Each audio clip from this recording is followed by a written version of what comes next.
Welcome to Building Strength Every Day. This is my second video on the Jordan Neely case. My first video was my rant about Jordan Neely. When the incident occurred, I was very emotional about it. I still do feel very emotional about it. But for this video, we're going to look at Daniel Penny's interview with the New York Post. It's going to be sort of my analysis and my take on it. What I would recommend is if you look below, there will be my original video, my Jordan Neely rant. If you would like to look at it, you can look at it. But also I want to put there the New York Post interview that was done with Daniel Penny. I would say look at it first, read it, the entire article, and get your own assessment. What I would be doing is looking at parts of it and giving you my analysis of it. So let's just jump into it. So one of the first quotes, and I quote, that Daniel Penny said was, "I believe it's a little bit comical. Everybody who's ever met me can tell you I love all people. I love all cultures. You can tell by my past and all my travels and adventures around the world. I was actually planning a road trip through Africa before this happened." This was not tasteful. And I say it's not tasteful because, one, using the word comical was not appropriate at all.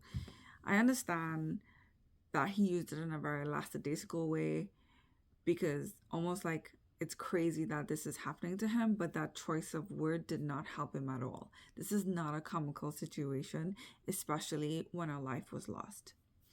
When he spoke about he loves all people and he loves all cultures, and he said, "I was actually planning a road trip through Africa before this happened," it really shows his unawareness of disparities that exist in America and also his privilege as a white person. And there is a disconnect because just because you have this experience doesn't necessarily mean that you understand the people or the adversities that they experience on their daily lives. But what I can appreciate though was he did say that the incident occurred. He described it as this was different, this time much different. And so it really brought in the idea that when we do learn with time as we get more information was that something did happen that resulted in him acting in that way. So there for me was a human element. Now, currently he's being represented by Raisin Kenneth. I hope I'm saying that correctly. But, what was not tasteful or what I refer to as legalese was when a question was asked and they said, "What would you say to Jordan Neely's family?" And here the response, and I quote, "I'm deeply saddened by the loss of life," he said. "It's tragic what happened to him. Hopefully we can change a system that so desperately failed us." Really, there's no acknowledgement of what he has done. The way that was stated is that he was removed from the process and then he blamed the system. So there really isn't an accountability. But it was more than that. It took away the humanity for me, and the lack of accountability. And I feel like it's really important because I've seen in other cases where there is this racial divide where, white men have killed or white persons have killed people of color. There is this detachment, right? That I'm absolutely correct in what I've done and I would have done it again. And that's rather bothersome. And I think we have to change the culture and how we speak about taking another life. So what would I have said? And I thought about it, like, what could he have said that would have been better phrased? And I said, maybe something like, "I was part of an incident where a life was lost, and regardless of the outcome, I have to live with that." I mean, I feel like that's more human. But at least he could acknowledge that a life was lost and that he has to deal with that. Because here's the thing. When people say that they're right, there are people who go off to war, okay? They're armed as their enemy and they take their lives and they come back to their countries and they're suffering because of that. And Daniel Penny is being labeled a hero, but what they're also doing is they're affecting him and his ability to actually heal because he was also traumatized. And I think about those things and it does concern me. Another part that I do want to mention though is that though everyone is focusing on Daniel Penny, there were two individuals who were also part of that and they held down Jordan Neely. So I believe that they also need accountability because they built that solidarity for Daniel Penny to hold on that person. So I would like to see what happens there as well. When you think about Penny and you actually read more about his situations, he quote says the following. He says, "If you're faced with all these challenges, you have to remain calm.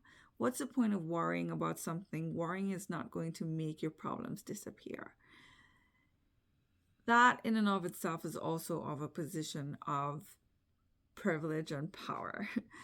And what I will say is that he may not be worrying, but there are people worrying about him, such as his sisters and his mom. I am sure that his law firm advised him not to have this interview. I did not think that it shed a good light on him. When we think about just the humanistic point of it, and I think that needs to be encouraged, I do want to show you a clip from the ABC 7 New York.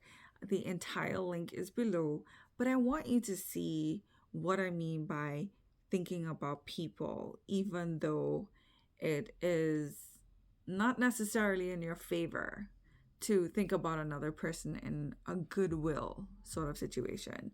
So, for example, well, actually, just look at the following link from ABC 7 New York. And this person here is Jordan Neely's godfather. So take a moment and look at it. My question is, what is this? What are they doing about this guy and his evaluation? Was there a problem? What triggered him to do what he did? So what was really, really relevant about him was that early on in the clip, if you look at the whole clip, and I think it's really important for you to look at things holistically, then there's part of it because it could be manipulated.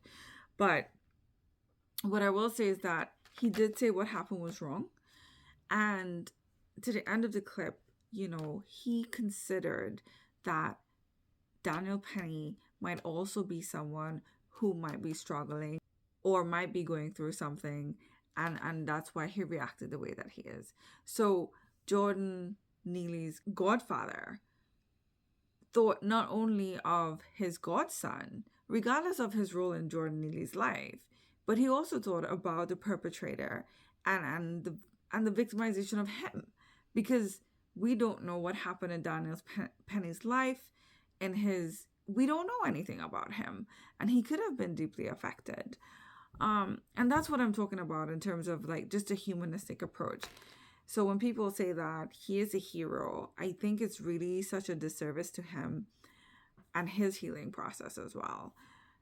It's like I said before, and I said in my previous video, it's just a sad incident. And I say incident, it seems like I'm trivializing what happened, but it's very sad to see what's happening here because we're also dealing with a young man too who's 24 years trying just to advance himself. And I can't imagine what his family is going through. So I feel for him. But I also do feel for Jordan Neely because the system did indeed fail him and he needed the help. But like I've said in my previous videos, when it comes to mental illness, it is not an easy thing to control. So as we continue, we'll learn more. I just wanted to give my input on the Daniel Penny's article, and we'll just have to see how this plays out. Thank you for taking the time to listening, and if I do interest you, please subscribe and like. Thank you.